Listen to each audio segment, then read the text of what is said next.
Taylor about the fucking flex. At number 5, the 1996-97 Utah Jazz. The Utah Jazz franchise has always put out a competitive team ever since they arrived in the NBA.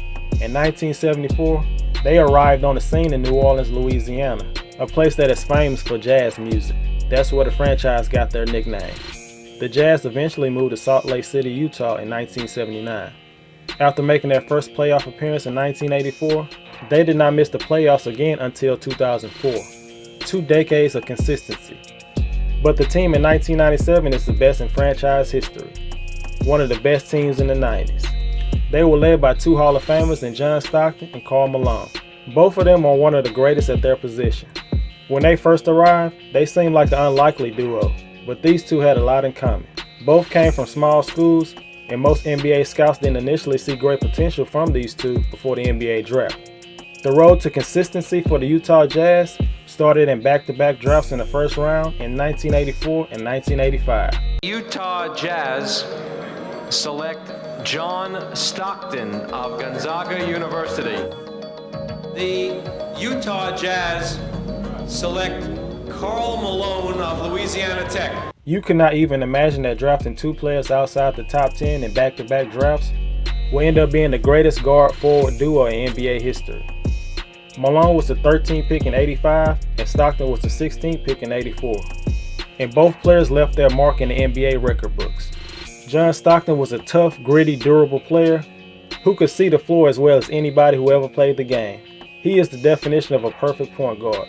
He had a pass-first mentality, was a very efficient shooter and scorer, and is one of the best defensive point guards in NBA history. He had a calm demeanor, he was very poised, and played at the speed he wanted to play at. No player was able to rattle him and get him off his game, no matter how much trash talking you did.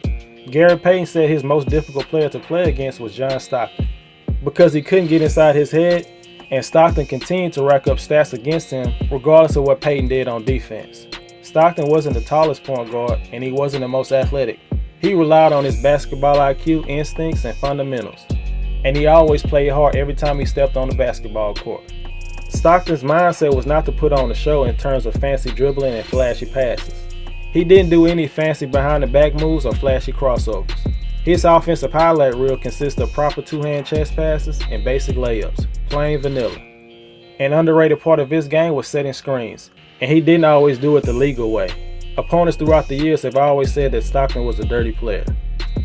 Head coach Jerry Sloan believed that the rules probably changed because of the way Stockton set screens on big guys.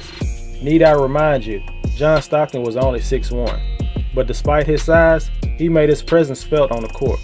Karl Malone was the most physically gifted big man to ever play in the NBA, built more like an NFL player than an NBA player. His size, strength, and toughness made him difficult to contain on the low block. He was an athletic freak early in his career. He was a runaway train when he filled the lane on the fast break, and he would always throw it down with ferocity. It was a good idea to make a business decision at the rim, or he might leave with a couple bumps and bruises and maybe a bruised ego. But with all that athleticism and power, he also had a silky smooth jump shot. Malone maybe had the best mid-range jump shot in the history of the game. It's one of the reasons why the Stockton-Malone pick and roll was unguardable. Stockton would put the ball right on the money to Malone, and he would cash it in either at the rim or with his deadly mid-range jumper. Stockton to Malone became one of the most repeated phrases during the time they played together. Stockton wasn't the only one that played dirty. Malone was known for the same thing.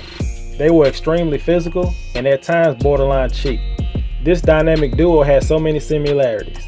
Both players showed so much potential early in their careers that the Jazz ended up trading away 2 of their best players in Adrian Dantley and Ricky Green. In his rookie year, Malone averaged around 16 points and 9 rebounds and finished 3rd in the Rookie of the Year award and was named to the NBA All-Rookie team. Before Malone's second year, the Jazz traded Dantley, who was the team's leading scorer for the last 7 seasons. The Jazz wanted to give Malone every opportunity to become the player he ended up being. For the first 2 seasons of Stockton's career, he played behind point guard Ricky Green, and Stockton wasted no time as he became a factor on both ends of the court. He set a team record in his rookie year with steals and assists, and he was also named to the All-NBA rookie team. Steals and assists will end up being 2 stats that John Stockton was the greatest at. In In his third season, the Jazz named Stockton the starting point guard, and he took off and never looked back. Behind every great duo, most of the time there's a great coach. In 1988, after serving as the assistant coach for 4 years, Jerry Sloan was named the head coach after Scott Layden stepped down. He inherited a roster led by a 25-year-old Karl Malone and a 26-year-old John Stockton. This trio will end up leading the Jazz to becoming one of the most consistent teams in their era. The original Bull, Jerry Sloan, was just as competitive as a coach as he was as a player. He expected every player to play as hard and tough as he did. Sloan was known for being one of the best defenders in the game when he played for the Chicago Bulls. And as a coach, he expected a lot from his players. He expected them to be fundamentally sound and precisely execute his flex and pick and roll based offense, which was a nightmare to defend. Sloan had this team clicking on both sides of the ball. Over the next 11 seasons, Malone's scoring average never went below 25 points per game, and he had no less than 9 rebounds per game. He started a streak of 11 consecutive All-Star selections and also had 11 consecutive All-NBA First Team selections. Malone ended up being one of the greatest scorers in NBA history. He is currently second all-time in scoring behind Kareem Abdul-Jabbar. Stockton ended up breaking almost every assist and steals record. He is currently the all-time leader in both categories. In 1994, the Jazz found somebody that could give Stockton and Malone some assistance and take some pressure off from time to time. The Jazz traded for the one-time All-Star for the Phoenix Suns, Jeff Hornacek. Coming off a season where he played point guard for the 76ers, Hornacek was back to his natural position, shooting guard, and that's what he provided, excellent shooting. His ability to pass was often overlooked because he was playing with one of the best passers of all time. He was looked at as the third option, but at times he was the second leading scorer for the team. Hornacek played a vital role in the starting lineup and helped the Jazz reach places they had never been. Despite all the success they had, they could never get past the conference finals. In 1992, the Jazz lost to the Trail Blazers in 6 games. In 1994, they lost to the Houston Rockets in 5 games. And in 1996, they lost to the Seattle Supersonics in 7 games. People questioned if Malone and Stockton could ever lead the Jazz to the NBA Finals. And at this point, they weren't getting any younger. The roster didn't change that much, but players like Byron Russell, Greg Ostertag, and Shannon Anderson started to play bigger roles on the team. Utah began the 96-97 season 17-3. After a 2-2 start, they managed to win 15 games in a row, which is a franchise record. They were a handful on both sides of the ball, as they were top 10 in both offense and defense. Utah averaged 103 points per game, which was second in the NBA, and gave up just 94 points per game, which was 8th in the league. The Jazz finished the first half of the season 33-14. As Stockton and Malone once again made the All-Star team, at halftime they were selected as 2 of the top 50 greatest players. They didn't slow down in the second half as they went on another 15-game win streak and also won 9 straight on the road. They finished this sensational season with a record of 64-18, the most in franchise history to this day. The Jazz were the top seed in the Western Conference and had the second best record in the league behind the Chicago Bulls. Malone had a monster year. He averaged 27 points, 10 rebounds, and 4.5 assists per game while shooting 55% from the field. And he received a very special award from David Stern. Carl, this is the good part of my job, being here before your extended family of 20,000 fans and the entire state of Utah to say thank you for conducting yourself on and off the court in a way that makes us all proud to be associated with the NBA and to be NBA fans. And congratulations for 2 gold medals, congratulations for 10 All-Star appearances, congratulations for enormous achievement, but congratulations, Karl Malone, 1996-97 NBA Most Valuable Player.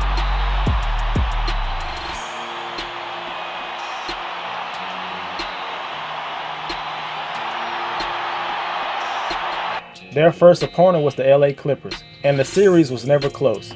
The Jazz got their first series sweep against the Clippers as they won in 3 games. Next up was the other LA team, the Lakers, who was led by Shaquille O'Neal, Eddie Jones, Nick Van Exel, and a rookie by the name of Kobe Bryant.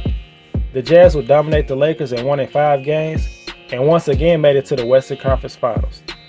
They matched up against Olajuwon and the Houston Rockets, and it was one hell of a series. In the first 5 games, the home team won every game. The Jazz had a 3-2 series lead going into Game 6 in Houston. Here, you don't want to foul the shooter. Who's going to guard Karl Malone? Barkley. They got a team on Antoine Carr. Russell will inbound at half court. Stockton open three. John Stockton sends the Utah Jazz to the NBA Finals.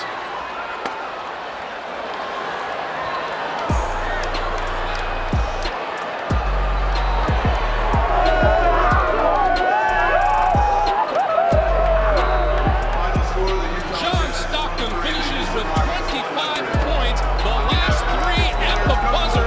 What a way to answer Eddie Johnson's winning three-pointer in Game 4. The Jazz were headed to the NBA Finals for the first time ever.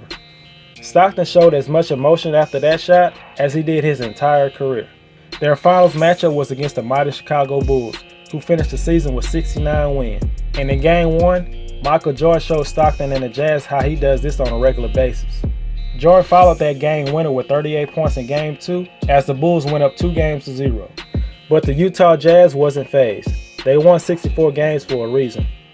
Utah took Game 3 by 11 points as Karl Malone showed why he was crowned the league MVP, as he scored 37 points and grabbed 10 rebounds. Game 4 was a defensive battle where neither team scored over 80 points. The Jazz won 78-73, and now the series was tied at 2 games. The finals format was 2-3-2, which meant that the Jazz had Game 5 at home with a chance to take a series lead, but Jordan showed why he's the greatest of all time. Game 5 was the flu game, and everybody by now knows how this ends. Jordan scored a game-high 38 points to lead the Bulls to a 90-88 win. Game 6 in Chicago was another close game.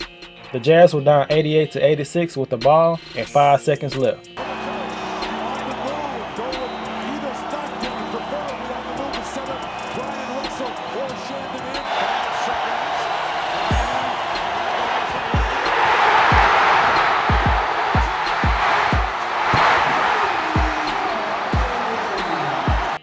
The Jazz were a worthy opponent, but the Bulls was just a little bit better. They would meet again in the 1998 NBA Finals, and in Game 6 in Utah, Jordan closed out the series and closed out his career with the Chicago Bulls, and the Jazz would never return back to the NBA Finals. After the 2002-03 season, Stockton had retired and Karl Malone signed as a free agent with the Los Angeles Lakers, and the championship window for the Utah Jazz was completely shut.